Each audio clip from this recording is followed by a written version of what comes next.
Follow me with your shape-shifting smiles and I see you. Maybe they'll believe you. Illuminati, occult dawn trial, silver discs and hidden files, and we see you. We've got to believe you. Blast off. Blast off. Blast off. Blast off.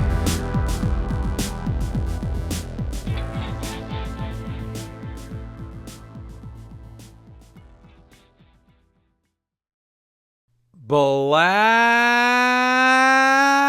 off on another epic episode of the Hyper-Anomalous Esoteric Research Organization podcast, also known as HEROparanormal. That's where the word hero comes from. Hyper-Anomalous Esoteric Research Organization. What we're going to talk about today is not that hyper-anomalous, actually. It's actually quite possible, very likely, and there's been no better time to prepare. We're going to explain why. If you haven't gone over to HEROparanormal.com, please check it out. You can access all the content over there for the price of a cup of coffee a month, and there's a ton of it. Also, we've got new stuff. As many of you know, I went down to Central America looking up ingredients, ways to do things, investigating stuff as well, but mostly staying indoors because it was raining so much. I mean, literally, the roads were rivers. But anyway, bottom line is we've got some cool soap coming. We've got the new HEROparanormal Alien Triangle t-shirts on board. I am going to post some pictures of that. You can access all of that over at HEROparanormal.com. Go to the shop. That takes you to my small eBay store.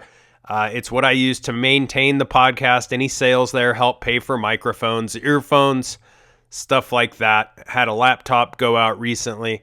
Anyway, but that's how you do it. That's how you keep the train going down the track.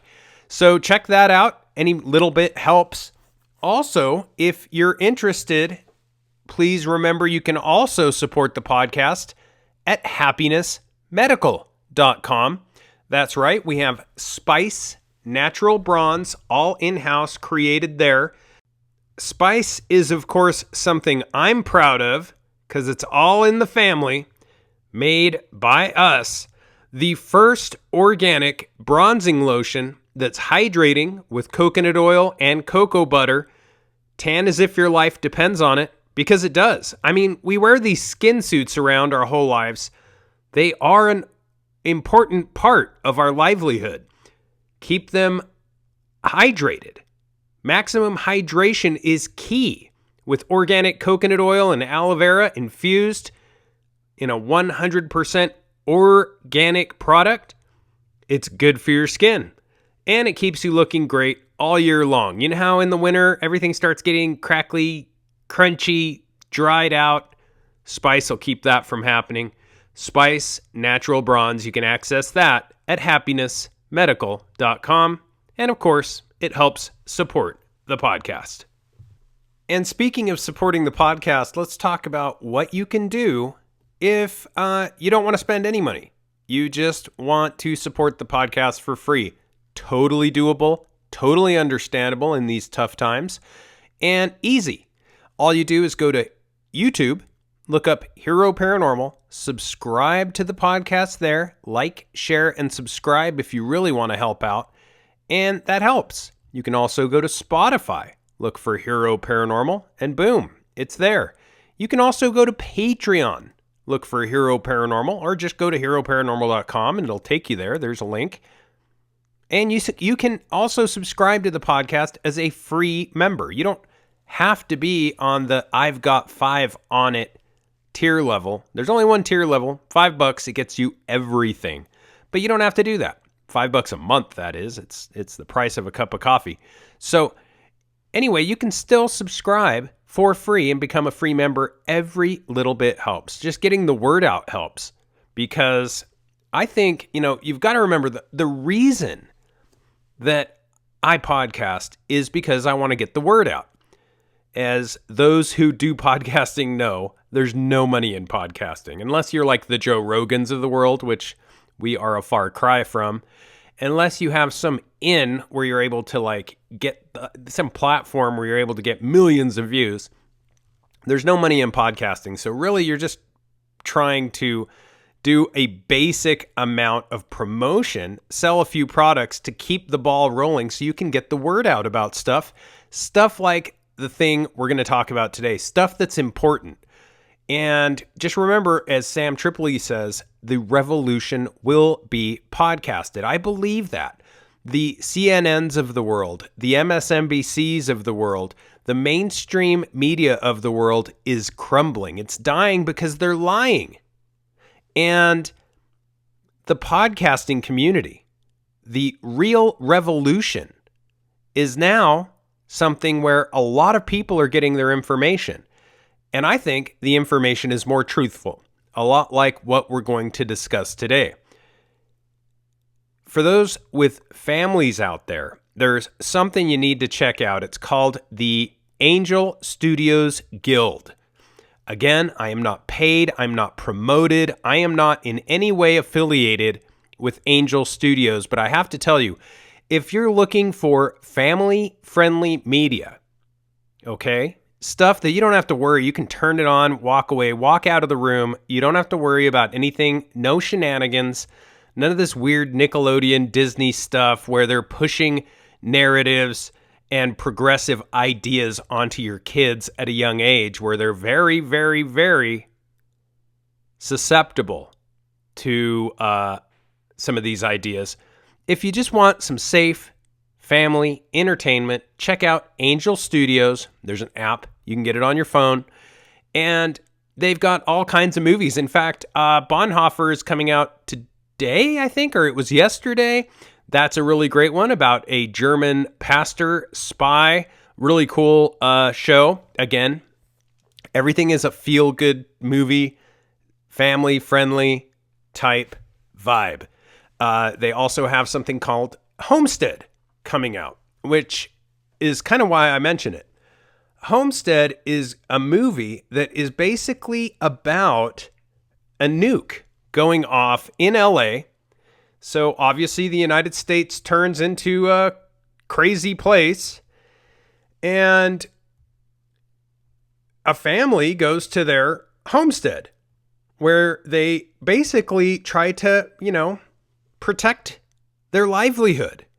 And a lot of that protection of your livelihood comes to preparation. In some cases, having a place to go. In other cases, just staying where you're at and preparing for what's coming. The bottom line is, throughout history, if one thing's certain, we've had empires rise and fall repeatedly. And when these things happen, you have to be prepared. You have to be prepared for no water, no food, maybe even, the supply chain slowing down. Anyway, we've got the guy to talk about this with us today.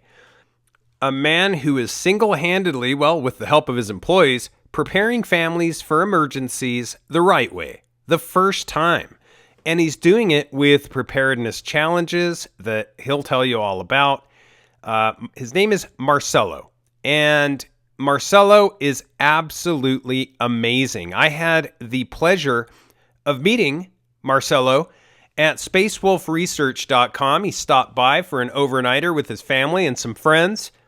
We originally met at the Moon Lake Gathering, and that's probably the reason that I love the Moon Lake Gathering so much, is there are so many great people there, family-oriented people that have, just good vibes. And Marcello is the guy, and I'm not even kidding. He is basically the guy who a ton of people rely on. As clients, he's had everybody from Navy SEALs to the University of Utah Healthcare to the Los Angeles Department of Water and Power, not to mention thousands and thousands of families. He knows how to prepare. He knows how to get you ready to be able to protect your family. He's an overall good family man, and he's the best in the business. Better than all that, He is located in Utah, and he has just about the best food storage company in the world, in my opinion. I've purchased my share of his food preparation products. They are of amazing quality, and I can't say enough good things about them. He is at the top of the industry when it comes to understanding and teaching the right principles and practices to help individuals, families, and organizations get prepared for whatever might come. And if nothing comes, no big deal. It's just an insurance policy. You have some great quality food just sitting there as a backup if you run out of anything. That's the best part. And this is food that lasts, 20, 30 years. It's not going to go bad. You can't lose. In fact, if you take into consideration the price of inflation, you're probably getting a discount on the food. Well, definitely getting a discount. The food will be worth way more than the money you spend on it now in 20 or 30 years. But yeah, it's sort of an insurance policy. You've got this food as a backup for whatever reason. It's not a bad idea to have food. I mean, we eat it. Not to mention the other preparedness and survival products and classes and training and books. And anyway, you can get all this stuff. You can get a lot of the supplies at foodstoragedepot.com. I mean, it's like a one-stop shop of everything you need. Marcello has gotten everything under one umbrella there as far as supplies. And also check out thrivalist.com because this is a key, and I mean super key website to preparing for these sorts of things. And he's going to go over the links. He's going to explain what's important. He's going to go into all of this. And I think it's very important to realize that this is not far-fetched. These are things that are taking place in real time. If you look around the world, this stuff is happening. Recently on the Joe Rogan podcast, there was some talk about how the current Biden administration was thinking about lending, quote unquote, if that's the right word, lending nuclear warheads to Ukraine to use against Russia. And Joe Rogan commented basically how bad of an idea this is. You don't lend nuclear warheads to use in this modern world. Once somebody starts using nuclear warheads, guess what? Everybody starts using nuclear warheads. And this would lead us into an apocalyptic scenario where you would have to be prepared. You'd have to have the food. You'd have to have the water. You'd have to have the survival kits. You would have to have the first aid. You'd have to have the grab and go kits. You'd have to have extra gasoline for your car or hope that your tank was full. You would need all of these things. And then also the morale, like you have to have things like entertainment and you keep up, spirits. That's important too. You got to keep your family happy. All this stuff is covered in hopefully all the conversation we're going to have today. And you're not going to want to miss this. It's going to be epic.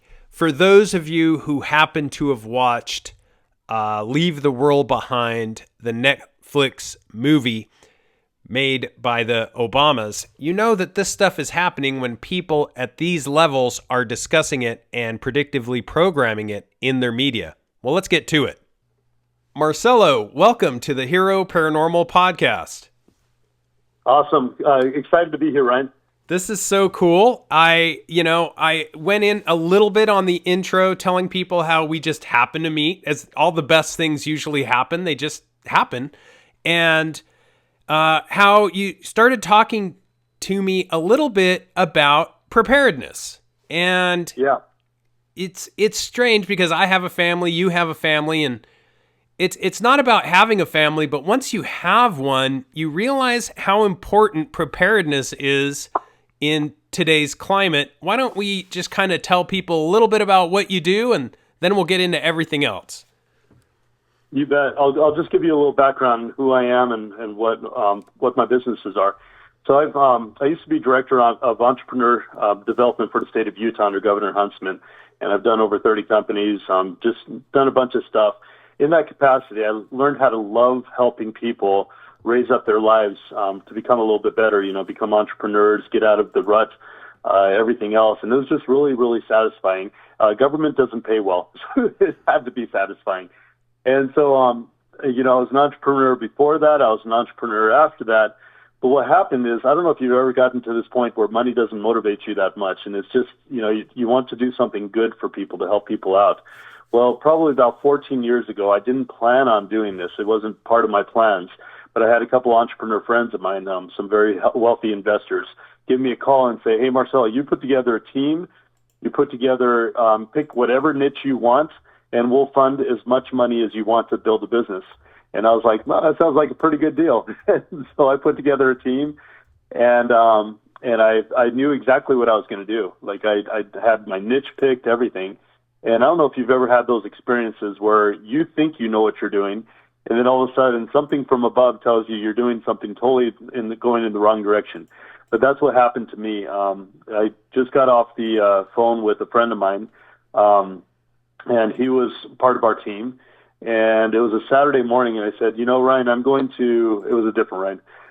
So I said, I'm going to go online, and I'm going to find a company we can purchase so we can build quicker rather than starting from scratch.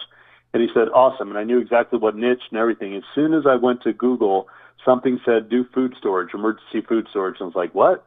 And so I ended up going there and finding a company that was out of their basement, building a company out of their basement. They were still pretty small, and called Food Storage Depot at the time. It was they started in 2008. This couple years later, they were still pretty tiny. And I just called him up and I said, are you willing to sell? And he goes, well, I wasn't planning on it. I said, well, name your price. And he gave me a price, and I said, yeah, and he gulped, and and I said, let's just move forward. And we built that company to number 3 on the internet, and now we're one of the top companies in the industry. By the way, just a side note, and this is something that is pretty awesome. Those 2 investors that called me, we never had a written agreement. And till this day, I mean, not even a handshake. It was just over the phone, and they're my best friends still to today. And I wish the world were like that more, but it's just not like that anymore. And it's pretty wild. It's right now where kids take their scooters, their electric scooters and their bikes, and they leave it at the bus stop all day long while they're at school. And I'm like, how in the world can we get back to that? And the truth is, we're not like that anymore. It's like, we're going to talk a little bit about what's happening in the world. But if we could get back to that, that would be amazing. But just to give you a little bit further, from Food Storage Depot, we grew that, again, to number 3 on the internet. We were selling stuff all over the world, got clients like the Navy SEALs and a bunch of others just all over the place. Some of the biggest corporations you would recognize, by the way, that I'm not allowed to talk about because they're my clients. FEMA, Red Cross, it's just a whole bunch of different clients, and it was just pretty awesome. We built that into another company called Purify, which is the longest-lasting emergency water in the world, and then launched also a company called Ready Harvest, which is the top food brand out there as far as the quality, the fill lines. We fill them up all the way to the top. Nobody does that. We use the right cans. Cans are the best instead of pouches. And then we also have been launching a company called Thrivalist. That's our biggest thing. I mean, that THRIVALIST.com is our newest thing. And would you mind if I kind of explain that just for a second? Please do. You're going right where I wanted to go with this. So yes, please. Okay. So in the industry, it's interesting. I'm one of the keynote speakers, top keynote speakers in Utah. And I will speak at prepper conferences. I'll speak at survival conferences. It's just fascinating, after doing this for 14, 15 years professionally, how I will get in front of people who've been doing preparedness or survival for 30, 40, 50 years. And I'll ask them a simple question. What's the big difference between a survivalist and a prepper? And nobody has a common definition. I've done this enough times to know that nobody in the industry has a common definition. You can search the internet all over the place and you can't find it. Blogs, everything. People have opinions of what it is, And they'll tell me once in a while. I'll get somebody in a group saying, I'll define it, and they'll try to define it, and it's not quite there. And then I'll say, can I define it my way? And they're like, yeah, go for it. And as soon as I say this, they go, yeah, that's me. And I know them better than they know themselves. I've been doing this professionally for 14 years, like I said. I've spent hundreds of thousands of dollars just making mistakes. Okay, very few people in the industry have made that many mistakes to learn what I've learned. And what's interesting is when I say the definition, they go, yeah. Excuse me. But I say simply this. A prepper is somebody who focuses on supplies over skills, and a survivalist focuses on skills over supplies. That's it. They both have a crossover, but that's the definition. Well, a thrivalist is where you combine the prepper and the survivalist in a very positive way. And I'm not knocking preppers, I'm not knocking survivalists, because I'm a prepper and I'm a survivalist. But a lot of people don't want to become preppers because they don't want to become known as hoarders. And a lot of people don't want to become survivalists because they don't want to be known as extremists, either militants where they have a whole room full of guns and bullets and they're going to kill anybody who comes close to their house or take away their food or whatever, or minimalists where they're going to live off the land and their kids have to starve because they're trying to catch another deer or rabbit or whatever just for that day's worth of food, right? And if you've ever watched the show Alone, you'll notice that they get skinny pretty quickly.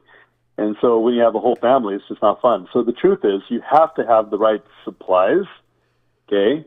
So you don't have to starve trying to find food every single day because it takes about 6 hours per person at least per day to find enough food.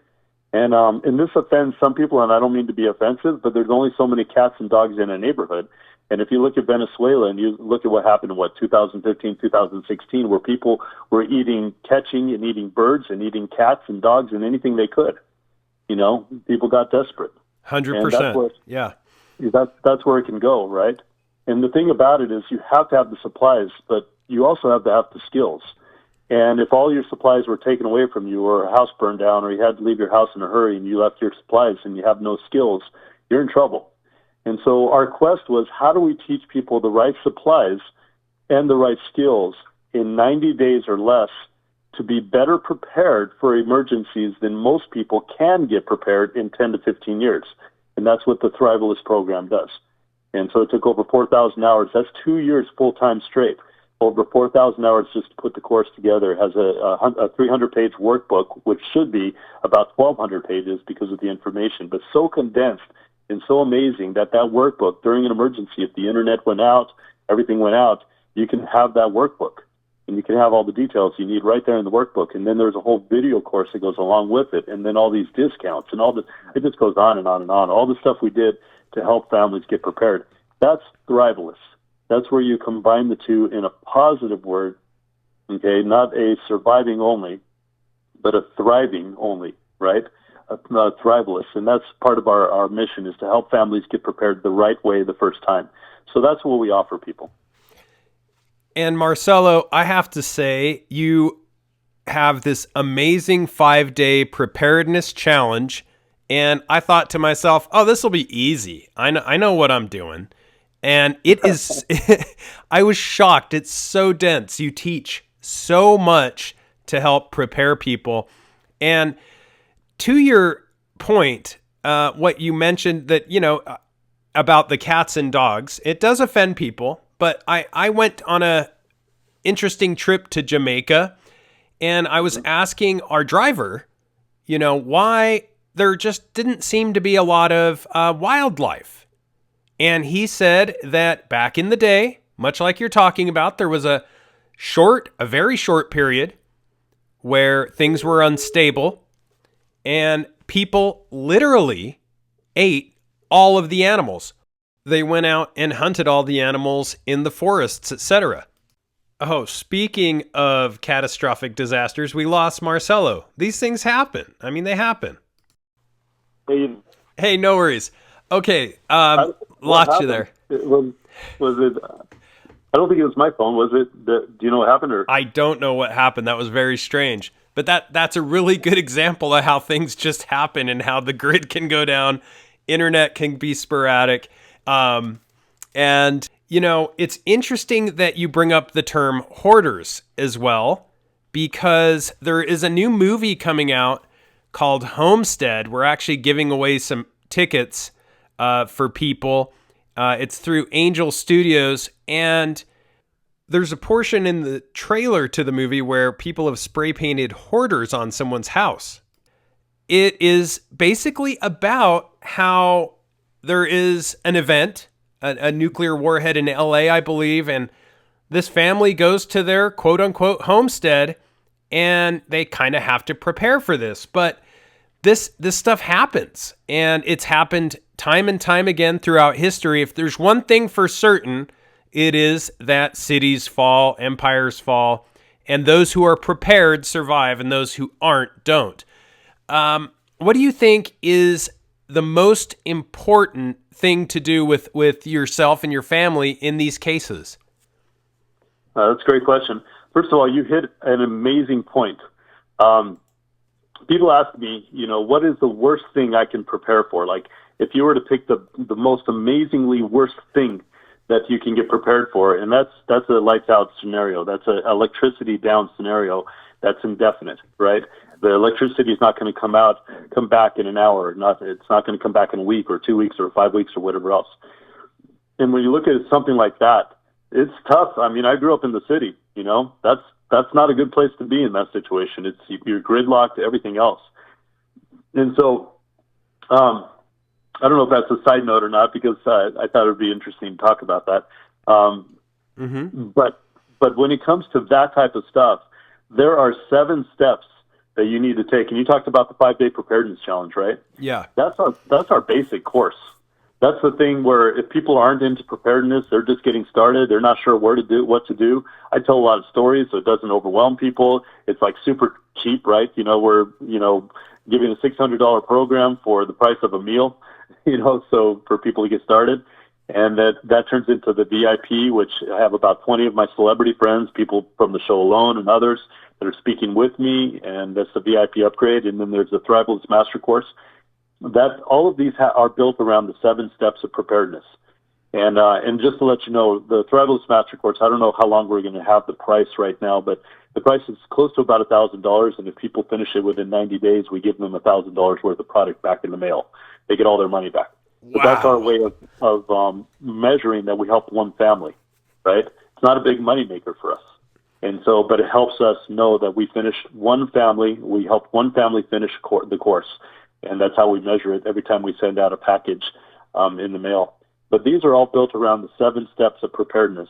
And I don't know, do you want me to go through the 7 steps over this phone call, or what would you like me to do? You bet. Very important. You bet. Okay. First of all, even before you get into the 7 steps, you have to work on mindset. And if you don't have your mindset that things could happen, then you're in trouble. I don't know if you've heard of normality bias or normalcy bias. Does that sound familiar to you? A little bit, but yeah, please explain it. Okay. Our brains have something in them that keep us from waking up every single morning and thinking that the roof is going to fall on us, that our car is going to crash into someone, that, as soon as you walk out the door, someone's going to shoot you. Our brains magically, amazingly help us to not be paranoid every single day. There's people who in this world that have mental problems where that part of their brain is gone or not functioning right, and they're paranoid all the time. I mean, it's just really, really sad. But because of that, our brains protect us, and we all of a sudden think, well, it hasn't happened to us in the past, logically. I haven't walked out my front door and somebody shoots me, logically. So logically, it's not going to happen today, okay? Or it's not going to happen tomorrow. That's called the normality bias, is what you can call it, or normality bias, normalcy bias. But what happens is when you're getting prepared, you have to break through that. You have to suspend your unbelief. If you don't suspend your unbelief, then you can't imagine in your mind that we could go through an EMP or a cyber attack, which could be the exact same thing. Cyber attack, it's not where the internet is attacked per se. It could be where the power grid is overloaded and damaged to the point where you cannot fix it for a year or more. Okay? Cyber attack could be much more than somebody just, getting into your bank account and taking some money or whatever, online. It could be really, really dangerous. And to think that China, Russia, and others aren't already in our systems, just do a Google search for some of the top stories on some of the top news stations, NBC, ABC, Fox, CNN. Everybody talks about it, how China and Russia are already in our systems. They could shut us down if they wanted to. And that's an act of war, okay? Big time act of war. And they could shut us down, and that's really sad. But you think about it, those are only two, okay, of the ways that electricity grid could go down indefinitely, EMP attack, cyber attack. But there's also a solar storm, a coronal mass injection. That could take down a lot of stuff, okay? You have people just shooting into the large power transformers, the LPTs, right? If you take down one of the news stories I watched on one of the main news channels, talked about how there are nine main substations that if somebody were to just bomb those or shoot those with any type of high-powered rifle, that they could take down those nine, and those nine are connected to the rest of the grid. Now, if that's true, I'm not sure, but it was on one of the main news stations. It sounds like it could be true. But the truth is, you could take down large areas. Look at New York, just a few power transformers took down all of New York, the big ones. If you take those down, you're in a lights out scenario for good. And so if you imagine that that's the worst thing that can happen, okay, and people go, well, what's the big deal about that? Brian, I'm going to ask you, what's the big deal about taking down the power for a whole year? What do you think? Oh my gosh. With no electrical power, communication would fail within a week. Emergency supplies would run out, not to mention the entire chain of, bringing your food to your grocery store. FEMA would probably kick into authoritarian mode. I would say civil war would ensue. Probably most of the population would die within a week. It would be brutal. Oh, absolutely. No medications, no hospitals, no first responders, no running water within about 3 days. Okay, you look at all the things that can happen: the sicknesses, the lawlessness. Your favorite neighbor, the neighbor that always waves to you, can become your biggest enemy when he can't feed his children, and you just don't know who's going to turn on you. The guy down the street with all the tattoos and the Harley that everybody's afraid of could be the person who actually stands in front of people trying to kill you and saves your life and dies in the while he does that. Mm-hmm. You just don't know what's going to happen. And when Congress did a study on this, they found that up to 90% of the population, our population, the United States population, would be gone within 1 year. Oh my gosh. Isn't that crazy? 9 out of 10 people. You don't have to start a virus. Okay? A foreign nation can do this to us, and guess what they get to do? They get to come in and take over our country because we're so weak, and they still have all the infrastructure. They have the buildings, they have the roads, they have everything not bombed, simply by taking down the electricity and waiting for a year. It's just amazing, it's crazy how damaging electric grid can be. When I tell people, if that's the worst long-term emergency you can be preparing for, right? There's short-term emergencies that are probably just as bad, but the worst long-term emergency is that, right? I would say second to that is a bad pandemic, like a Marburg virus or Ebola virus, where it kills 5 to 9 out of 10 people, right? And that could be the same thing. It's just that virus can do the exact same thing as an electric grid down, but slower. It's just slower because eventually there's not going to be enough people to work. Because of the virus and everything else, that factories do shut down, the water does stop pumping, the electricity doesn't. Everything happens slower with a bad virus. But the worst is electric grid down. Now, if you know that's the worst, then what should you prepare for? Right? Mm-hmm. Prepare for the worst.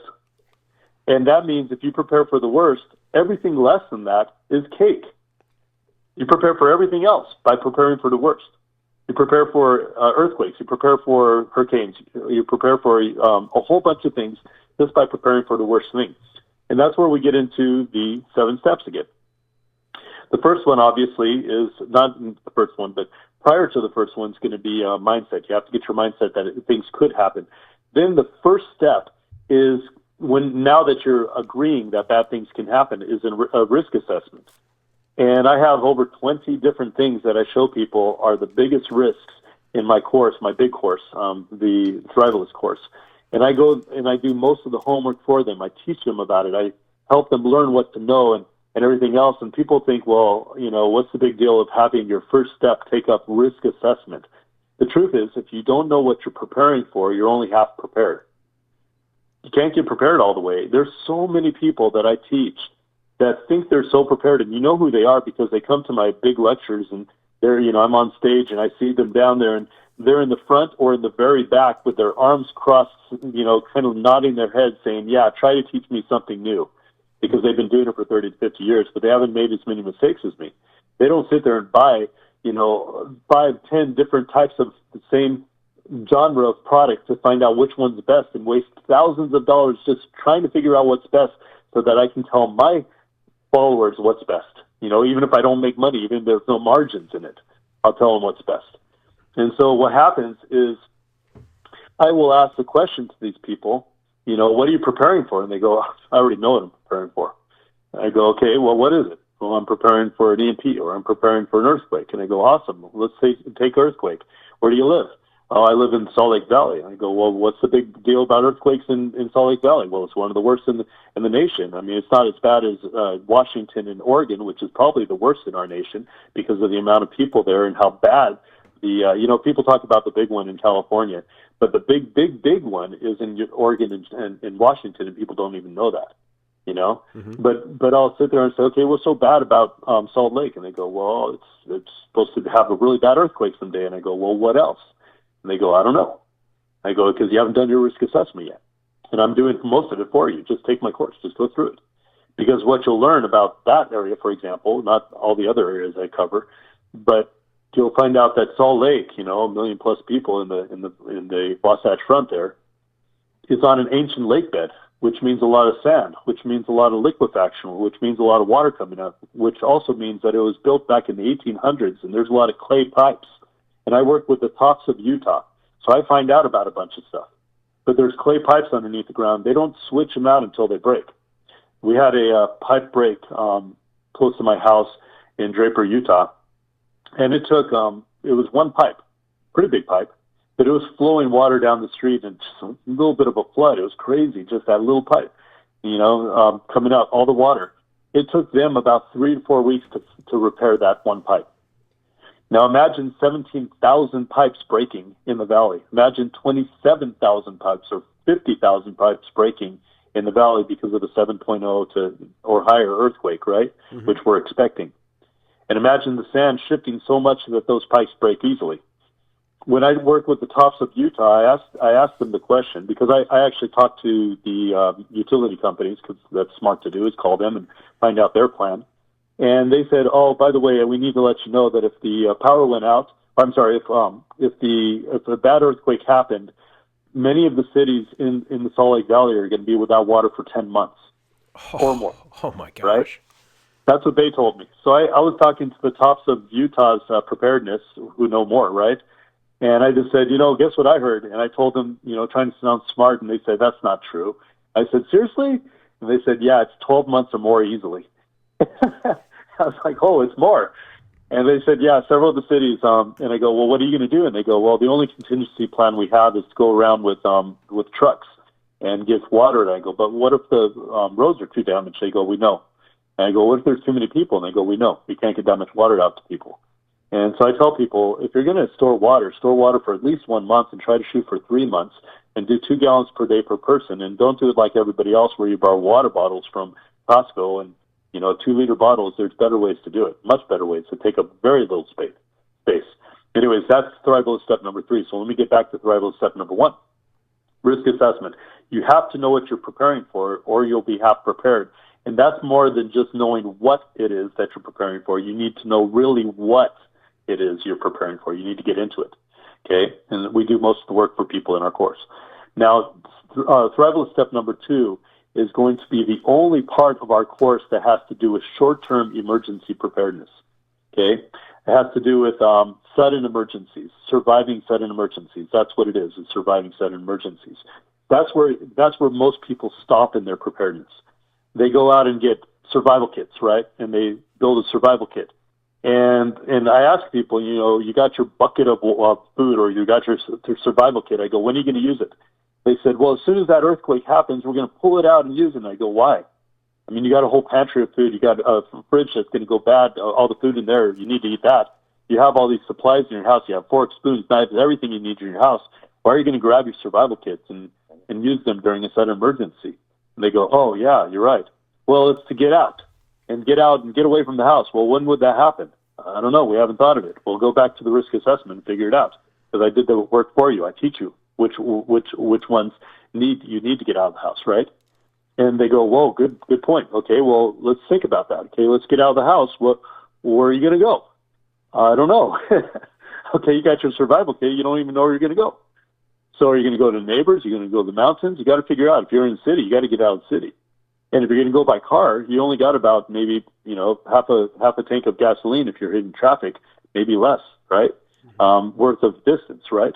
And so fill up your car all the time. Never go under half a gallon or half a tank of gasoline. But you got to figure out that you might only be able to go not that many miles if you hit traffic, or if you only have half a tank of gasoline, how far can you go?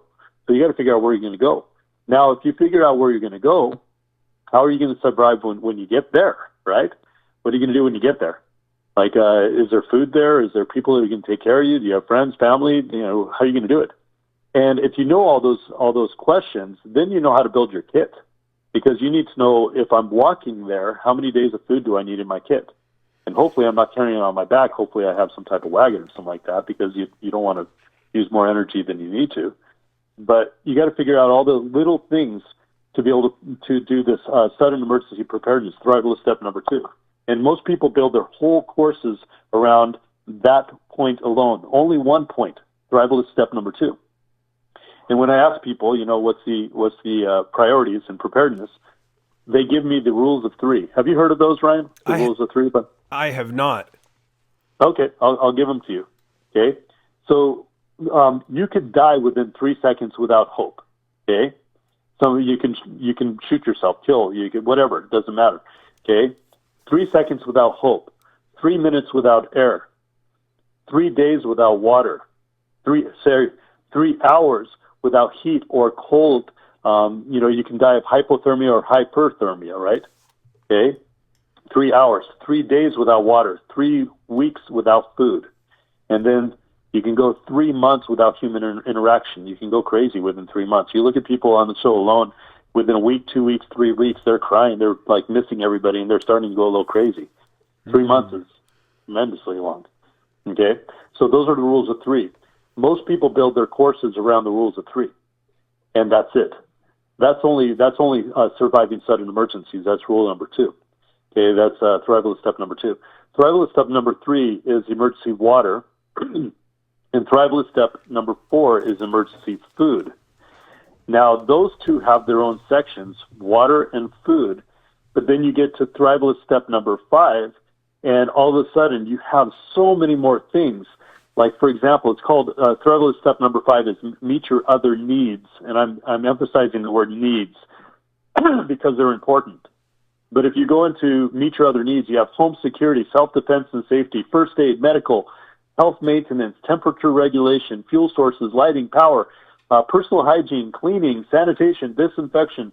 You got sewage, human waste disposal, trash management, communications, transportation, navigation, entertainment, education, long-term education, entertainment, utility supplies, relocating. All these different things have to do with survival step number 5. And people say, well, Marcello, those are each sections in themselves. And I go, no, they aren't. They are section because they are meeting your other needs. And they go, but they're all needs. And I go, that's what I said. Didn't you hear me? I said, meet your other needs. They said, well, why does water and food have their own sections? And then you put all those tons of different information into one section. I go, because they're other needs. And they go, please explain it, Marcello. And I'll explain it really easily. Ryan, have you ever been to California, Southern California? You bet. Yeah. Okay, pretty fun place, right? Yeah. You got Disneyland, you got the beach, you got Knott's Berry Farm, you got Magic Mountain, you got Universal Studios, you got all these different things you can go to, and it's just fun. You could be skiing in 45 minutes up in Big Bear, and you can go down to Huntington Beach and just be surfing. the same day. I mean, it's just amazing. So many different businesses out there and so many conveniences. And this is an interesting point. It's a little segue. A lot of people don't understand that if you are by yourself in an emergency in the middle of the mountains, just your family, you're a target, right? Somebody smells your smoke from your chimney, or they see your light on way out in the distance and they attack you, they take over your place. You want neighbors if you can, right? Unless you're really good about living in your own, on your own in Alaska or Siberia or something, right? You want some type of neighbors. And what happens is people don't know that the more neighbors you get, the more community you have. And I guess people know that, right? Mm-hmm. But what they don't know is that the more people you have, the more community you have.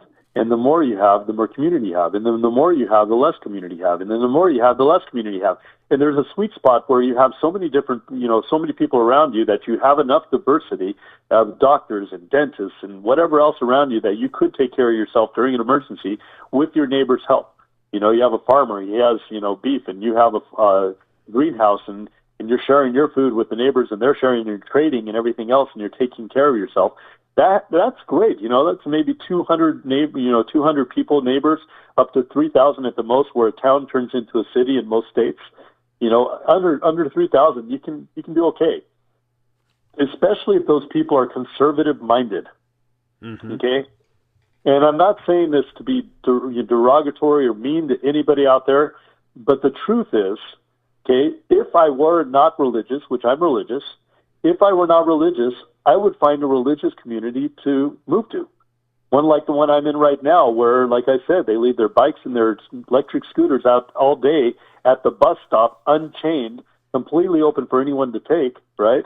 And then come home after their schooling, and they just go home. It's like crazy. I grew up in California. I can't do that. Even today, even living in this neighborhood, I can't do it because of my experience growing up. That would be ripped off in 2 seconds because somebody would justify, oh, they left it out for me to take, mm-hmm. Oh, it must be something they don't want, right? It's ridiculous. But the truth is, when you get to communities, when you get too big, you lose community, okay? And when you're in a place where people are more emotional than they are logical, where something hits the news and they just get crazy about it rather than thinking it out, okay? And again, if you're not in a conservative place where people want to take care of each other instead of not take care of each other in a sense where the government's going to pay for everything, right? But in a sense where they truly care about their neighbors. Like in Southern California, somebody gets a flat tire and people are honking. Here, 2 to 3, 4 people pull over and help you push your car out of the way and help you change your tire. That's community. Does that make sense? That's right. Yep. So imagine Southern California, which I grew up in, right? I love Southern California. I love my friends. I love my family out there. But imagine the following. In California, you are a number, not a name. It's a concrete jungle out there. There's more millions of people in one little tiny area than anywhere else on the West Coast. And what's crazy is if there were an emergency, people, for the most part, will fend for themselves. Now, imagine the following. Imagine that there is a huge earthquake. Let's say more than they expected. It was an 8.0, okay, just crazy. And that first day, all the power lines were knocked down. People went outside and they just saw the power lines knocked down. Now, the funny thing is that first day, just like 9/11, where the world came together, and the United States, everyone loved each other and cared about each other, and prayer and everything else, on 9/11, all of a sudden, that first day, people are coming out and checking on their neighbors and say, "Hey, I live next door to you. My name's Marcel. What's yours?" Right? Now you're getting to know your neighbors, right? And not just on a superficial basis where you say hi once in a while before they drive into their driveway or into their garage and close the garage door and not talk to you until the weekend when maybe you see them mowing their lawns, okay? But really getting to know someone. And now all of a sudden people are saying, "Hey, are your kids okay? Everything all right?" And people are becoming a community at that point in Southern California, and people are caring about each other, right? Because something bigger, there's a common enemy, right? A common enemy is the earthquake, and now all of a sudden people bond because of a common enemy. But they're sitting there going, okay, guys, this is really bad. This is really bad. I'm glad you guys are all safe. Let's try to help anybody who's injured, but nobody died. This is great. But all the power lines are down. The electricity is not coming down on anytime soon. And this is the morning, right? So everybody says, hey, we talked to Bob, and Bob has the biggest backyard. Can everybody bring their barbecues and bring their food out of their fridge so we can cook it up, try to save it? Let's all share it. Let's figure out how to be a community and help people. And let's meet at Bob's house. Tonight is summer, so 5 o'clock is great. We still have a bunch of daylight. Let's just all meet at Bob's at 5 o'clock. Everyone says agreed. So they get there at 5 o'clock. Okay, a little bit before 5, people are starting to shuffle in, bring their stuff and everything else. And they said, okay, let's have a meeting at 6 o'clock. At 5:37, those little emergency radios that everybody has, all of a sudden, it's not just people talking, hey, there was a big bad earthquake, blah, blah, blah, blah, blah, blah. All of a sudden, it's beep, beep, beep, beep. Everyone goes quiet because they know that's something important. And all of a sudden, FEMA gets on and says, Southern California, if you're in this region, please listen to this message. Very important. The earthquake went all the way from Baja, Mexico, all the way up to the Canada border. There's too many millions of people, and you guys are in a section we cannot get to. The airports are overrun. The airports are damaged. There's too many downed airplanes right now. We can't get you to by boat because there's too many people that we're trying to service that we cannot get to you by boat anytime soon. The overpasses from the mountains are completely blocked. We cannot get to you. It's going to be a while. Now, what's interesting is this: before this announcement happened, let's just imagine every single person in the whole Southern California region, every single millions of people, have exactly 10 days worth of water and 10 days worth of food, which would never happen. But let's just imagine that, okay? Let's imagine 10 days worth of food and water, nothing more, nothing less. And this announcement comes on, and FEMA says, we cannot get to you for the next 90 days. You're on your own. Like FEMA's going to get there in 90 days, right? Yeah. Okay? But you're on your own for 90 days. What do you think's happening in that backyard, in people's minds, hearts, whatever? How do you think they're reacting, Ryan?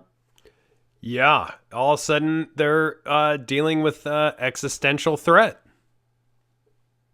Yeah.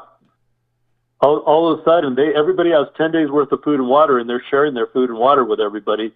Okay, you think people are a little bit nervous that things aren't going to last very long, and what's going to happen when their neighbors start turning on them, right? Mm-hmm. And you look at that and you think, okay, there's some people that are going to go, hey, everything will be okay. Hey, Junior, to their son and to their daughter and their wife, we got to get home. It's getting late. It's almost 6 o'clock, right? I thought we were going to be there 6, you guys. No. We got to get home. And they take their food with them and go home, right? People are starting to get nervous. Some people start crying. Some people, different personalities are in an emergency. You just never know what's going to happen. But what happens is people start really fending for themselves at that point because after 10 days, some of those neighbors aren't going to be as generous as they were just a few minutes ago before the announcement. And that's what happens. Now, if you can imagine the following, let's just give a scenario. The next morning, okay, after this whole thing happened, I'm at home, and my next-door neighbor goes, Marcello, and I'm like, what? And he pops his head over just enough to see his nose, just like Home Improvement, and says, don't open the door for anyone. I'm like, why? And he says, well, 2 police came to my door, and they're all bloody, and I was worried about them and everything else. So I opened the door, but I had my chain on, and I'm glad I did because they weren't police. They must have been gang members or something because I saw that they probably killed the police, and they tried to barge into my house, but I had a gun on me, and I'm glad I did, and they couldn't break the chain quick enough, and I got rid of them really quickly. But Marcel, do not open the door for anyone. It's getting crazy. Okay, they're probably coming from other neighborhoods because we're a middle class or upper class neighborhood, and they know that we have stuff, and they're trying to get our stuff, and who knows where they're coming from. And any neighborhood's going to be bad, right? And so they're saying, don't open the door for anyone. Well, this is one day into it. Yeah. 3 days later, you see smoke coming from 2 streets down, and you're like, what's going on? And you sneak out and you say, guys, does anybody know what's happening? And some of your neighbors say, yeah, somebody went into that house and they killed those people, and they took all their stuff and lit their house on fire. And they took their guns, they took their ammo, they took all the stuff. I guess they knew, the guy was a police officer, and they took all his stuff. And he had a bunch of stuff, okay? And so 5 days into it, it's getting worse. You hear people crying in neighborhood backyards, people wailing and crying and trying to figure out what to do, and people screaming at their spouses because they're getting nervous and everything else. Now we're 7 days into it, and things are getting really bad. You hear gunshots on a normal basis several times an hour. I mean, things are getting really, really bad. Now we're at day number 8. You got 2 days worth of food and water left, and people are all out of food and water. Things are going to get really bad. On day 8, okay, I'm like, man, I don't want to die without letting my mom know that I'm okay, and she lives in Ohio, right? And so at that point, I sit there and I go, I can see like 2 streets down, 4 streets down, whatever it is, on the next neighborhood, this guy has really tall ham radio towers. I know he has ham radio, so I sneak over there and I knock on his door and I bang on his door and no one's answering. Nothing is so quiet in there. And then all of a sudden I hear a little bit of rustling and I say, buddy, I can hear you in there. Can you open the door, please? Can I just borrow one of your ham radios? Just put it through the window or something, I just need to let my mom know that I'm okay before anything gets really, really horrendously bad and my family dies. I just need to let her know I'm okay. I'm worried about her worrying about me. What do you think that guy's going to do? Yeah, no. He's going to be like, no. Yeah, like, I don't know who you are, bud. You go find somebody else. I'm not opening my door to you. As far as I know, you're just trying to get me to open my door so you can barge in. Get out of here now, right?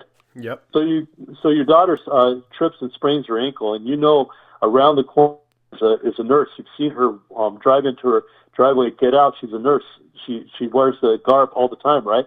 And you go knock on her door and say, hey, I know you're a nurse, and I just need one of those, elastic bandages to put around my daughter's foot because she's really, really nervous about everything that's happening. I just need that just to comfort her, just something like that. I know you probably have some. Can you just squeeze one through the door or something? What do you think that nurse is going to do? Exactly. No, yeah, it's a no-go. Use a shirt. Put something else around her ankle. Not happening. Okay? That's what happens when you don't have food and water. Now, let's flip the whole scenario, and let's go back to backyard, Bob's house, everybody sharing food and water, anything else like that. But let's imagine millions of people have exactly 1 year's worth of food and 1 year's worth of water, nothing more, nothing less.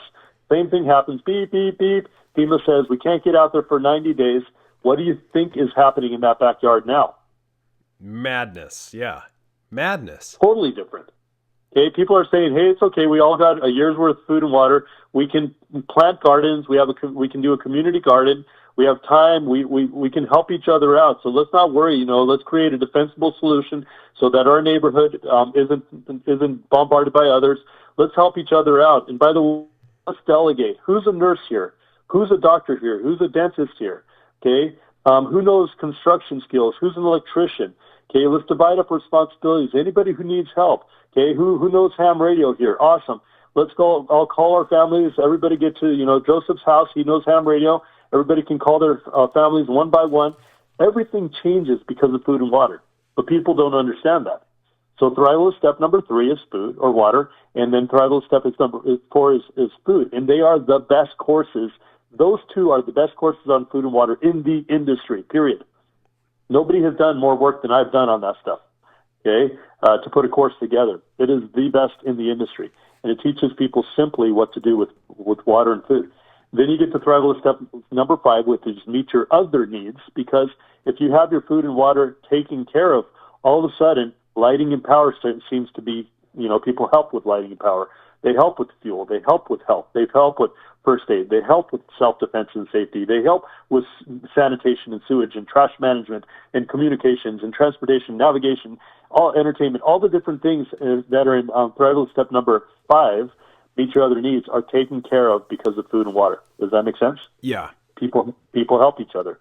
You can MacGyver those things during an emergency, all that stuff.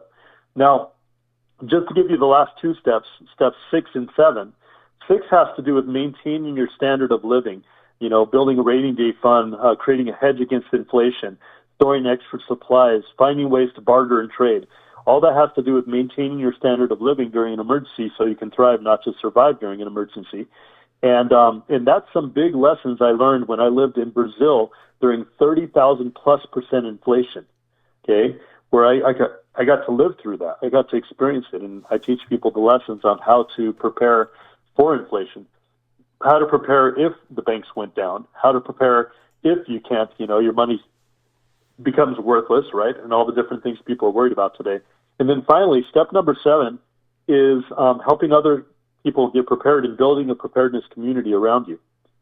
You don't know that most people don't know that you're only as prepared as your neighbor.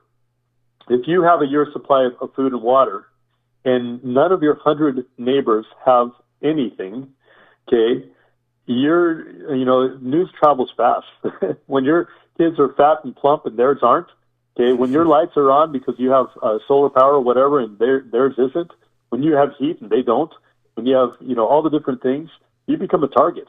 And so you have to know how to prepare enough of your neighbors to be able to create a community around you.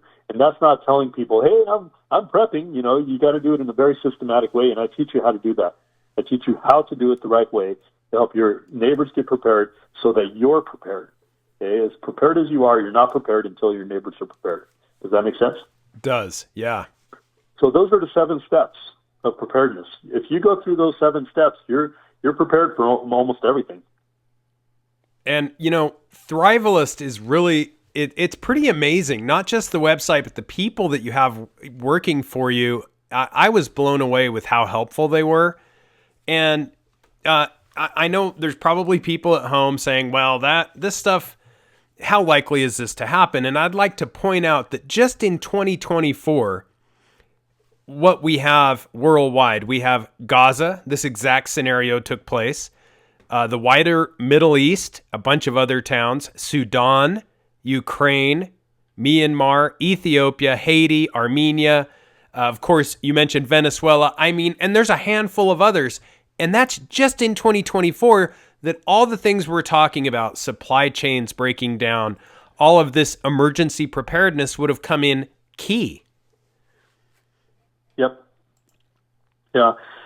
With people who went through the Indonesia flooding, the big Tunisia, the big tsunami that happened out there. I've worked with people who were out there for the what's it called, the Turkey earthquake, the Chile.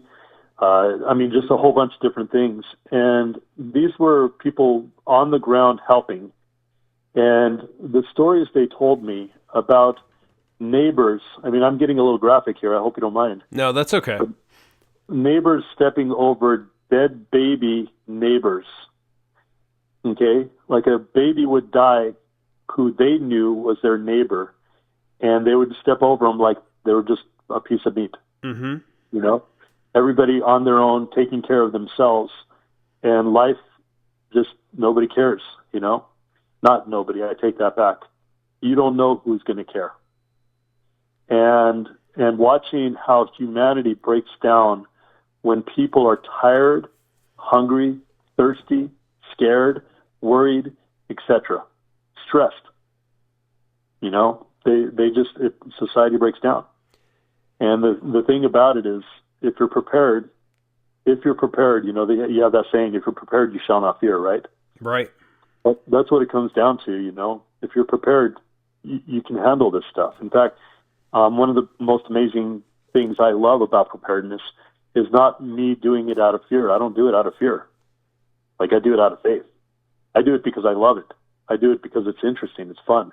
I work with families who do everything out of fear, and their kids don't want to talk to them anymore. You do it because you want to do it. You do it because it's fun. And the truth is, you love what you know. So the more you know about something, the more you love it. I ask people, what's your favorite sport? And they say soccer. And I go, what do you know? Which sport do you know the most? Soccer. What's your favorite hobby? Knitting. Well, what hobby do you know the most? Knitting. You love what you know. And so if you can get to a point where you're not doing it out of fear, but you're doing it out of faith, then you get to a point where you're excited to help people during emergencies. You're excited to be part of the solution, not just part of the problem. And it changes your whole mentality.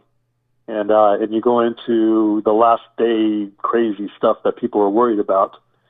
and it's not as worrisome to you anymore. You lose the fear. And you've hit on something really big, and I know this is true having met you, but working off of faith, not fear. I mean, we're all going to die, but how many people can you help, right? That's the big deal. And for those for those that were unable to write down the 7 steps, Marcello has a book with the 7 steps in detail available at foodstoragedepot.com. The Thrivalist 7 steps that you can purchase a book there, and you can purchase all kinds of things, grab and go kits, treatment guides, first aid, everything you want. And and it's not just like you said, it's not about fear, it's about helping others too. If somebody is hurt, your neighbor's hurt, and get to know your neighbors, wave at them in the morning. Like, this is important. It comes back to just helping others. Absolutely. Another resource I'll give, if it helps out, is preparednesschallenge.com. So preparednesschallenge.com. If you want to know, the overview of the 7 steps, that's the one for less than a meal with you and your spouse. You can get that course and just be able to learn the overview. And that turns into the VIP, which you get a lot more information for the VIP. That's kind of the basic, and then the intermediate is VIP. And then the complete course is the Thrivalist Master Course, which we talk about in preparednesschallenge.com. And we lead people towards that because it's a service, right? A lot of people think, oh, you're just trying to upsell things the whole time. Guess what? I'm not taking a paycheck. Mm-hmm. This has become a mission for me, okay? And so I tell people, of course we're going to lead you to something better. It would be a disservice to not lead you to something better. And we have it so that you pay for the course and you finish it in 90 days, which 97% of the people do, and you get your money back in product. We send you all this product back, and that's, again, one way we know. That's how we know we helped one family. And our goal is to help 10,000 families. So if there's anybody out there, by the way, who are connected to larger groups where we can be able to spread the news quicker before bad things do happen, I'd love to help out as many people as I can to get that 10,000 family mark before the end. We're launching that 10,000 goal at the beginning of January, so January 1st. And I'm finishing up refilming my Thrivalist course right now. I'm adding a whole bunch of new stuff, which is pretty awesome. But our goal is to launch that January 1st, and by the end of 2025 to have 10,000 families served. And you know what, Marcello, let's give everybody your different websites and the links, because Food Storage Depot is amazing. It's not just like, he's not just selling one product. I mean, it's a one-stop shop. You can get everything you need right there, everything, period. It's obvious that it's not about just selling something and grifting off of the sale of one thing. You have everything there so people can just go get everything they need. And obviously, you're probably losing money on some of these things as I go through it, but you can get everything you need. Let's tell them, because you are the godfather of preparedness. Let's tell them all of the different websites and where they can get your services. You bet. So I would start with preparednesschallenge.com. So everybody can spell that, preparednesschallenge.com. That's going to be the first thing I would tell people to do. That lead to the Thrivalist course, which you get discounts at foodstoragedepot.com.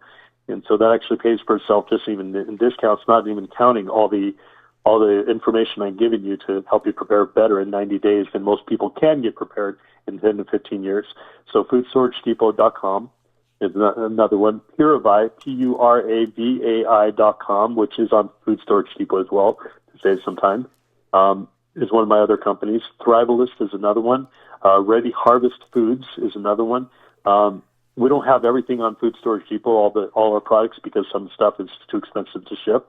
So if you're willing to pay shipping on the side and you have something you want, just call our store and they can help you out. Do you want me to give the phone number here, or should I just? Yeah, yeah, sure. Go for it.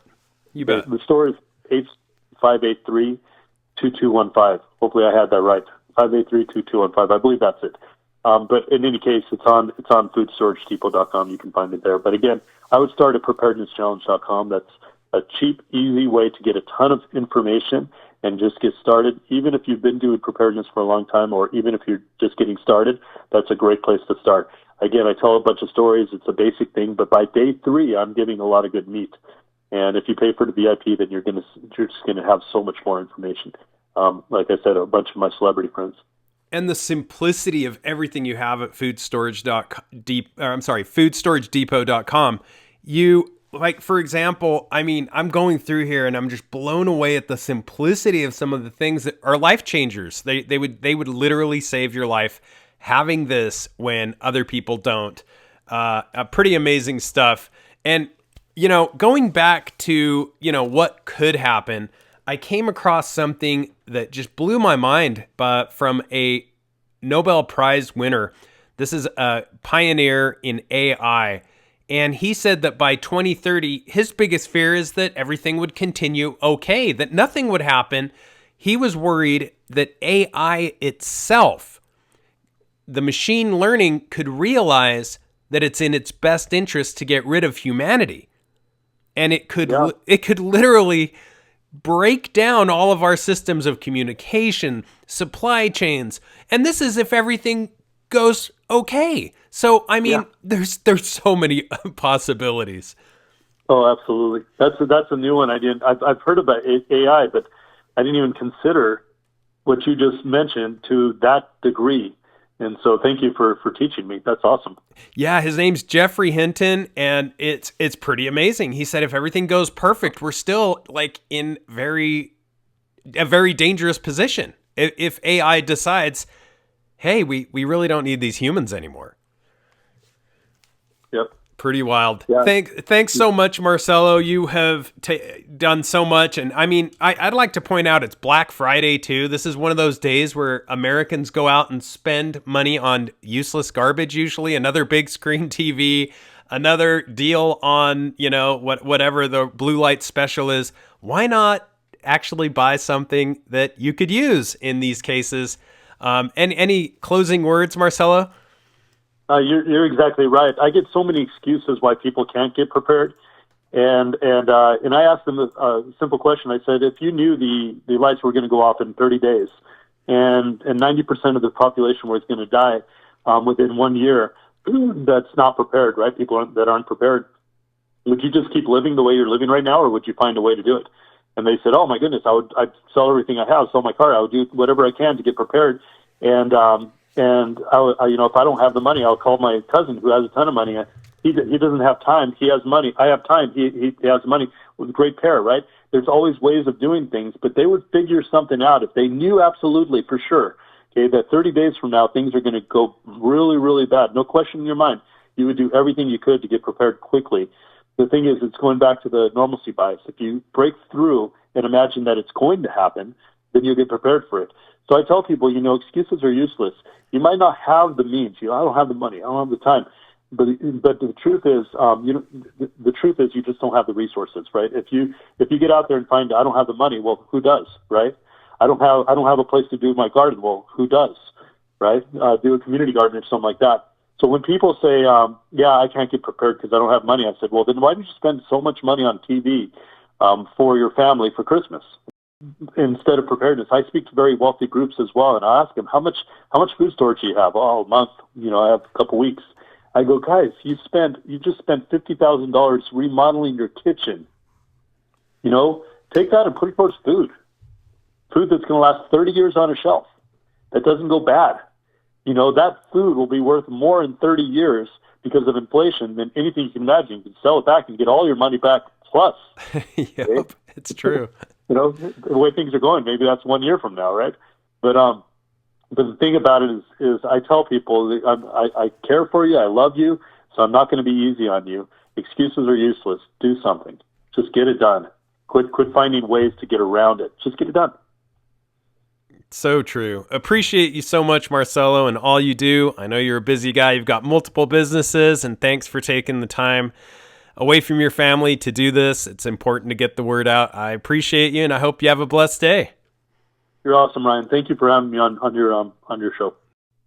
There you have it, guys. The godfather of preparedness, Marcello, with foodstoragedepot.com and thrivalist.com.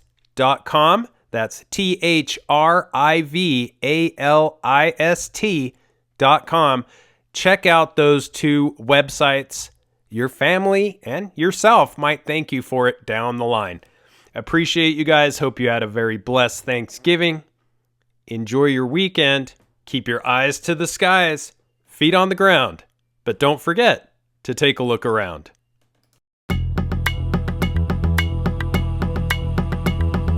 Follow me with your darkest eyes.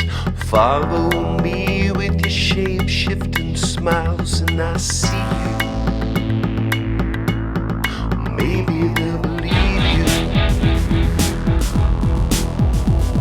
Illuminati, occult dawn trial, silver discs and hidden files, and we